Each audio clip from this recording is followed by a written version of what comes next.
I'm in the big boy car right now. What's going on? What's going on? This is Legend Nova, all about the kicks. Subscribe to the channel. Put a fucking like on the button, man. Please share this motherfucking video to all y'all people, man.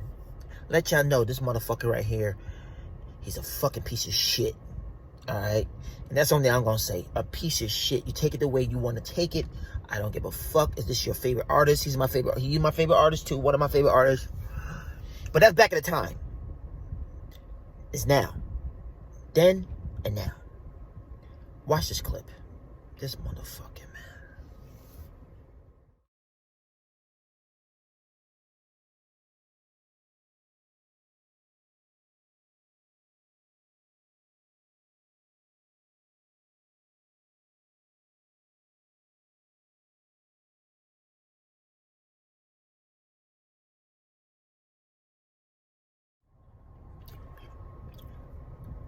We talking about Jay-Z. Jay-Z is not the same nigga he was back in 96. Every nigga who's in their mid-20s, mid-30s, mid-40s grew up on Jay-Z. Grew up on Tupac. Grew up on Biggie Smalls. Big Daddy Kane. LL Cool J. We looked at Rockefeller as a different type of breed. Beans came out on Jay-Z's Volume 2 album, his third album, and he was like, who the fuck is this dude for Philly? A beast. Jay-Z did all his label mates dirty. Every single one of them. You feel me? Every single one of them, my nigga. You know what I'm saying? And it's just crazy because we look at Jay-Z as like, all right, man, you the man. Like, you the man, all this shit. But Jay-Z did a lot of niggas dirty, my nigga. Jay-Z, when he first started rapping, he was with Big Daddy Kane. He used to be Big Daddy Kane motherfucking backup dancer. So when Big Daddy Kane used to change into his suits and all that shit, Jay-Z used to be doing that type of shit. Jay-Z didn't do that no more. Was, you know, doing his drugs and street shit and all that shit. He motherfucking went with Jaz-O. Now, they both was rapping all fast and shit like Twister and Bone Thugs and Harmony. So, Jay-Z slowed his shit down, but don't let Jay-Z trick you, my nigga. If you go back to his old videos, the nigga used to rap like motherfucking Crazy Bone and motherfucking Twister and all them niggas who was rapping that fast. You feel me? So, don't believe none of that shit he talking about. You feel me? We all grew up on Jay-Z. You know what I'm saying? I didn't really start listening to Jay-Z until Volume 1. You know what I'm saying? That's when I started listening to Jay-Z and shit. You know what I mean? And we thought Jay-Z was dope. When Jay-Z came up with Volume 1, nigga, be playing that shit in the hood. Not the Sunshine video. We wasn't playing that shit. Not that one with Babyface. No disrespect to Babyface. We wasn't feeling that shit. But the Sunny shoots and shit look like fucking Puff Daddy. But the album was gangster, man. The album was fire. The shit was dope as fuck. What made Jay-Z a superstar was Volume 2. You feel me? So that's when him and Etz came out the same time. You could tell him and Etz, they had battles before they got record deals. But Jay-Z, like I said, used to rap all fast and shit. Do that Twister, Bone Thugs. You know what I mean? Everybody was trying to do that flow. You know what I'm saying? Bone Thugs and Twister just took it to the next level. And y'all couldn't fuck with them niggas. They all came out like the same time. So ain't nobody who did it first. Bone Thugs came out in 1990. Twister came out like 91. Jay-Z came out like 89, 88. He was doing that shit. So they all came out in about that same time. But niggas was not feeling that Jay-Z shit. You know what I'm saying? For Jay-Z to sell Kanye masters, I know he owned all them niggas masters. He owned Beans. He owned everybody's shit. But why will you sell Kanye shit? Now, what Kanye get? Kanye, it's going to be hard as fuck for Kanye to get his masters, my nigga. I mean, maybe not. It's going to cost a lot of money to get that shit. It ain't going to be cheap. Def Jam is not going to just give you that shit and hand it over to you. You know what I'm saying? You might have to give your label away to get that shit. Jay-Z, you're a shiesty nigga. For Kanye, talk about he need to get back. You don't need to get back with Jay-Z. You a billionaire. He's a billionaire. You don't need that nigga. Them days is over with. With Jay-Z and them broke up at 04, 05. You know what I'm saying? When they broke up, Kanye went with Jay-Z. It was the best thing to do. Damon Dash, don't get me wrong, Damon Dash did a lot for his fucking artists. I'm not, Jay-Z was his artist too, and his label mate.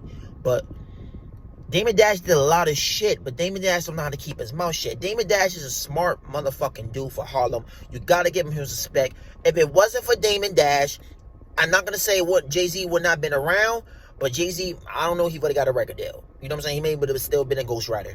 You know what I'm saying? Because Jay-Z wrote a lot of songs for a lot of people. Dr. Dre, a lot of niggas. But Damon Dash put that foot in them doors and kicked them doors down. Him and got John, damn, fucking up. You know him, Murder Inc. nigga. Irv Gotti.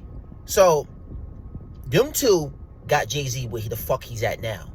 You know what I'm saying? So for Jay-Z to be shitting on everybody, you know, you just a piece of shit, my nigga. You ain't for us. You're not for the black people no more. You robbed Beans for $11 million. You and fucking Dame. You and Dame. He had state property. He had the clothesline. He had the sneakers. He had all that shit. And that shit was selling. If you go back to like 99, 2000, state property shit was selling, nigga. They used to sell that shit at like AJ Wright. This would be at AJ Wright. I don't know if y'all remember AJ Wright back in the day. The Marshalls and TJ Maxx. They all used to sell state property clothes and Rockefeller clothes. State property sold clothes was selling like crazy. Because, you know, he had the pockets where you could hide the weed and shit. So if the cops stop you, you could take the pants and put it in the weed and shit. So niggas was buying that shit because you get pulled over by the cops. You had weed. Slide that shit right in. You only gave Beans 25% of his company. You and Damon Dash stole 75%. You owed a nigga $11 million and you robbed a nigga. Now we gonna skip a few things. Now, Beans had the opportunity to go with G Unit back in 06. Him and Freeway wanted to go to G Unit. Jay-Z just got the motherfucking he just signed with Def Jam. He was a president and all that bullshit. He signed Rihanna and all those motherfucking chicks and all that. Beans wanted to leave to go with, you know, G Unit. Jay told him, no, I got you. Beans' fourth album flopped. That shit was corny. You know what I'm saying? The only song was good. He had a single with R. Kelly. That was the first single. That shit was dope. But the album wasn't like the first three. You know what I'm saying? So you should have let him with the G Unit and let him be free. Freeway wanted to leave. You should have let him left. You know what I'm saying? You choose not to do that. Both of their albums flopped. Freeway's second album was fire. Fire. If y'all listen to Freeway his second album, his last album on Rockefeller, the album was fire. Def Jam and Jay-Z did not promote that shit at all. Beans' album, he didn't promote that shit at all. DNX had that album, his sixth album. He had 5 #1 albums in a row. He's the only rapper who had 5 albums in a row. Jay-Z didn't do 5 in a row. He started doing that after his third album. All right. Reason of Doubt didn't go fucking #1. It was like number 23, 24. His second album was number 3. After Volume 2 came out, Jay-Z been #1 since then. He been #1 14 times. Jay-Z, you know, he already beat most of everybody's record. Jay-Z got the most #1 albums in rap history. You can't take that shit from him. He got 14 #1 albums. 14 #1 albums. You gotta salute the nigga for that shit. But the point is, you know what I'm saying? Because Jay-Z pissed me the fuck off. You know what I'm saying? Why you didn't give Kanye a chance to get his shit back? Now he gotta go through all this bullshit. He gonna get it. But it's gonna cost that nigga a lot of money. You know what I'm saying? Jay-Z did Damon. Don't get me wrong. Damon Dash did a lot of bullshit, buying all the cars, making all these. Damon Dash he was opening a lot of businesses. Like, he was just he started Rockefeller. Then he started Rockarare. Then they had the liquor out. Armadale, whatever the fuck it was called. You know what I'm saying? It was good liquor. I tried some back in the day when I was a youngster, you know what I'm saying, in my teens. That didn't last that long. It was a couple years. I think like 98, 99 to maybe like 2003, that shit was gone.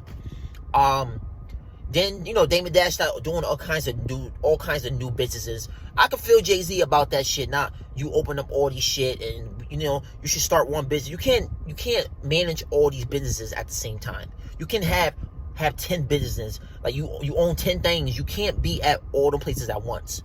So if you don't have anybody running your shit the way it's supposed to be run, you're going to be going out of business. So Damon Dash was with that shit. Damon Dash had so much clothes and sneakers that he didn't wear. He was buying shit he didn't need to buy. Jets flying here and here.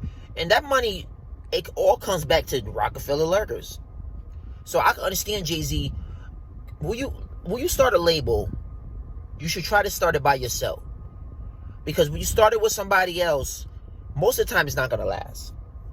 To see Cash Money, Baby and his brother last that long, over 30 years, is amazing. Because a lot of labels that sign, like Rough Riders, they had 3 owners. They had the two brothers, and they had the sister. The sister left. Rough Riders kind of fell apart. They went kind of out of business. You know what I'm saying? They started doing all the different things. You know what I'm saying? Because DNS was the main star. The Lox was doing good, but Lox wasn't doing platinum. They only went platinum with Bad Boys. Their second album, Wild Out, was a classic album, but the shit only sold 800,000 copies. It's platinum now, but at that time, the shit was only gold. You know what I'm saying? Eve came out the gate selling double platinum her first album. Second album, double platinum. Third album went gold. You understand? So a lot of these labels don't last that long. A lot of these labels last 5 years. The most 5 years. It's like being in basketball. NBA, if you get a chance to play 10 years in the NBA, is a good gift. But record labels don't last that long. Rough Riders, 99 to like 2006, 2007, they was done. Bad Boys, 2003 to maybe 2006 or 7, they was done. Not done as that, but they wasn't putting out the hits like they was putting out when they first came out. You know what I'm saying? Death Row lasts only 4 years. People don't know that. Death Row started in 92 with Dr. Dre with the Chronic. 1996, they was out of business. Suge Knight went to jail for kicking and shit, doing all that bullshit. Tupac got shot. Snoop left the label, went to No Limit. So that label, the time Dr. Dre left, it was a $400 million label. But Suge Knight ruined that shit. Want to be a thug with the Bloods and all this shit. Like, if Suge Knight had a smart head, if Suge Knight would have just kept his head out of them streets, he could be a billionaire right now instead of being in jail. But he chose to do his fucking artists is wrong and all this shit. And that's how Jay-Z did his artists is wrong. Stole niggas' songs. Not like nobody wrote for Jay-Z. But I'm saying, like, if you had a dope trap, like say Kanye did a beat and he had it for Cam. Ace to the Izzo was a Cam song. Jay-Z heard it, wrote the shit right there, and put the fucking song out. Cam came back like, yo, Kanye, with a song, I'm gonna put the verses to it. Oh, sorry, B. Jay-Z took it. Grimy. The Pharrell song. I can't think of the name of it. Where they did the Dynasty album. The first single was Chris, I can't think of his name. His name was Chris something. That was his song. Jay-Z took the whole song. Not the verses. He just took the hook and Pharrell just did a different beat. But that was his song. That was his first single for his album. Jay-Z stole that shit. Jay-Z did Bonnie and Clyde. That's not Jay-Z's song. That's Tupac's song. That's on the Machiavelli album in 2006. Listen to that shit. If y'all niggas don't never listen to the Tupac Machiavelli album, that's Tupac's song. If Tupac was alive, that video would have came out. Jay-Z took that song and fucked it up, him and Beyonce. He only put 2 fucking hooks on that, 2 verses on that shit. Should have put an extra verse on that shit. It would have been better. But he did not do a good job. Toni Braxton did a fucking remake to it. She killed it. Her shit's better to me, better than Jay-Z and Beyonce. But a lot of people ain't gonna say that shit. They gonna say Beyonce and Jay-Z shit better. But don't forget, that is a Tupac song. He did a remake. Okay? You talk all the shit about Tupac, but Tupac was on your ass. He was on Biggie Smalls' ass, Nas' ass, Mobb Deep ass, and Jay-Z ass. Y'all niggas wasn't saying shit. When Tupac died, then y'all want to run your mouth. But listen, I'm out of here, man. Subscribe to the channel, let you know more about the kicks. Jay-Z, you ain't nothing but a hypocrite. You not with us. You a piece of shit. Eat a dick. Peace out.